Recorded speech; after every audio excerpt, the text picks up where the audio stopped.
Breaking news SLBC టన్నెల్లో జరిగిన విషాద ఘటనకు సంబంధించి రెస్క్యూ ఆపరేషన్ 18వ రోజుకు చేరుకుంది. ఈ ప్రాజెక్టులో టన్నెల్ నిర్మాణ సమయంలో 8 మంది మృత్యువాత పడిన వారి కోసం సహాయక 24 గంటలు సహాయక బృందాలు శ్రమిస్తున్నాయి. రాడార్ సునకాలు గుర్తించిన ప్రదేశాలను D1 అలాగే D2 ప్రాంతాలుగా విభజించి అక్కడ తవ్వకాలు చేపట్టారు. నిన్న D2 ప్రాంతంలో రెస్క్యూ టీమ్స్ ఓ ఇంజనీర్ తవ్వకాలు జరిపిన ఇప్పటికే గురుప్రీత్ సింగ్ మృతదేహాన్ని వెలికితీశారు. గురుప్రీత్ సింగ్ మృతదేహాన్ని అధికారులు కుటుంబ సభ్యులకు అప్పగించారు.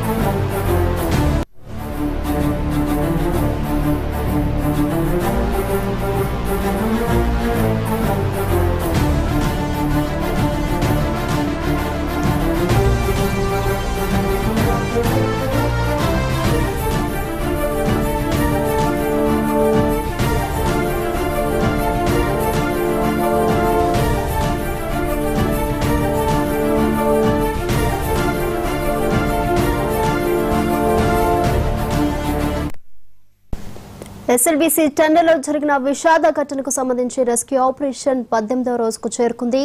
ఈ ప్రాజెక్టులో టన్నెల్ నిర్మాణ సమయంలో 8 మంది మృత్యువాత పడిన వారి కోసం సహాయక 24 గంటలు సహాయక బృందాలు శ్రమిస్తున్నాయి. రాడార్ సునకాలు గుర్తించిన ప్రదేశాలను D1 అలాగే D2 ప్రాంతాలుగా విభజించి అక్కడ తవ్వకాలు చేపట్టారు. నిన్న D2 ప్రాంతంలో రెస్క్యూ టీమ్స్ ఓ ఇంజనీర్ తవ్వకాలు జరిపిన ఇప్పటికే గురుప్రీత్ సింగ్ మృతదేహాన్ని వెలికితీశారు. గురుప్రీత్ సింగ్ మృతదేహాన్ని అధికారులు కుటుంబ సభ్యులకు అప్పగించారు.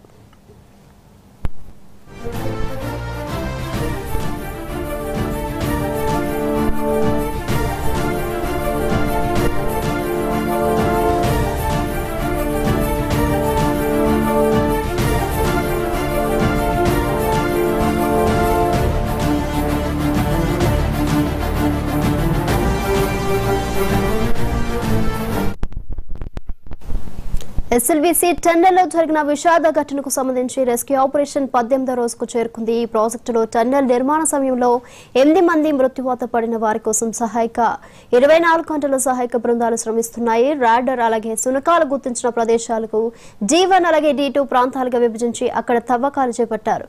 ఇక దీనికి సంబంధించి మరింత సమాచారం మా కరెస్పాండెంట్ గురుప్రసాద్ ఫోన్ లో అందిస్తారు. గురుప్రసాద్, గుడ్ మార్నింగ్ నిత్య. అయితే ఎస్ఎల్బీసీ టన్నెల్లో ఇంకా సహాయక చర్యలు ముమ్మరంగా కొనసాగుతున్నాయి. 18వ రోజు కూడా రెస్క్యూ ఆపరేషన్స్ కొనసాగుతున్నాయి. 14 ఏజెన్సీలు కూడా ఇప్పుడు రంగంలో దిగాయి. పూర్తి స్థలం మాత్రం షిఫ్టుల వారీగా పనిచేస్తున్నారు. షిఫ్ట్ కు 150 మంది చొప్పున కూడా లోపల ఆ టన్నెల్ సంబంధించిన ఆ కార్మికుల ఆచూకీ కోసం ఆ మట్టిని కూడా పెద్ద ఎత్తున తవ్వుతున్న పరిస్థితి కనిపిస్తుంది. ఈ నేపథ్యంలో ఇవాళ ఏదైతే రోబోటిక్ డిజాస్టర్ మేనేజ్మెంట్ టీం కూడా లోపలికి కొద్దిసేపటి వెళ్లడం జరిగింది. రోబోల ద్వారా సాయం కూడా తీసుకుంటున్నారు. మరోవైపు క్యాడవర్ డాక్స్ ఇప్పటికే ఏదైతే వెలికితీతకు సంబంధించి కూడా 2 చోట్ల మాత్రం అవి గుర్తించాయి. ఆ 2 చోట్ల కార్మికుల ఆనవాళ్ళు ఉన్నట్టు కూడా గుర్తించడం జరిగింది. ఈ నేపథ్యంలో D1, D2 అనే ప్రాంతాల్లో పెద్ద ఎత్తున తవ్వకాలు జరుగుతున్నాయి. D2 లో మాత్రం 2 రోజుల క్రితం ఎవరైతే గురుప్రీత్ సింగ్ పంజాబ్ చెందిన కార్మికుని కూడా బాడీని వెలికితీయడం జరిగింది. ఇప్పటికే వారి కుటుంబ సభ్యులు కూడా డెడ్ బాడీని అప్పచెప్పడం జరిగింది. మరో 7 కార్మికుల ఆచూకీ ఇంకా తెలియలేదు. పెద్ద ఎత్తున ఇంకా తవ్వకాలు జరుగుతున్నాయి. మట్టి పెద్ద ఎత్తున బురద ఉంది కాబట్టి ఆ మట్టి బురదను కూడా బయటకు తీసుకొస్తారు. అలాగే 2 మినీ జేసీబీల సాయం కూడా తీసుకున్నారు. మినీ జేసీబీల ద్వారా కూడా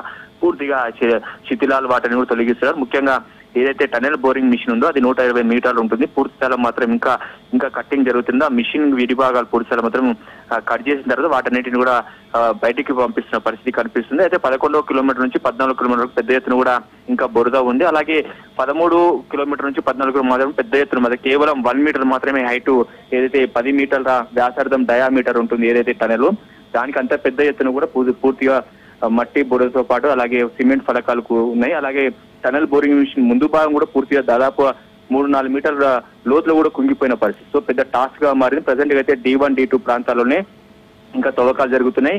ఏదైతే ర్యాట్ హోల్ మైనర్స్ తో పాటు సింగరేణి రెస్క్యూ టీం కూడా ఈ తవ్వకాలను చేపట్టింది.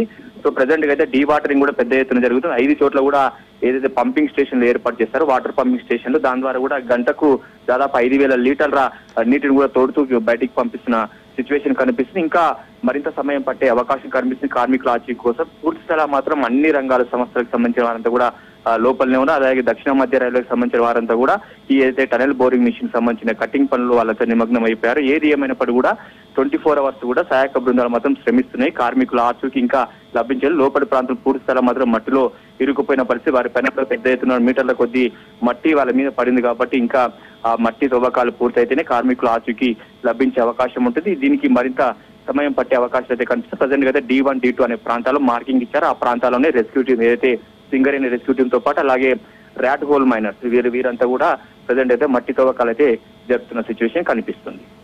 Right Guruprasad, thank you.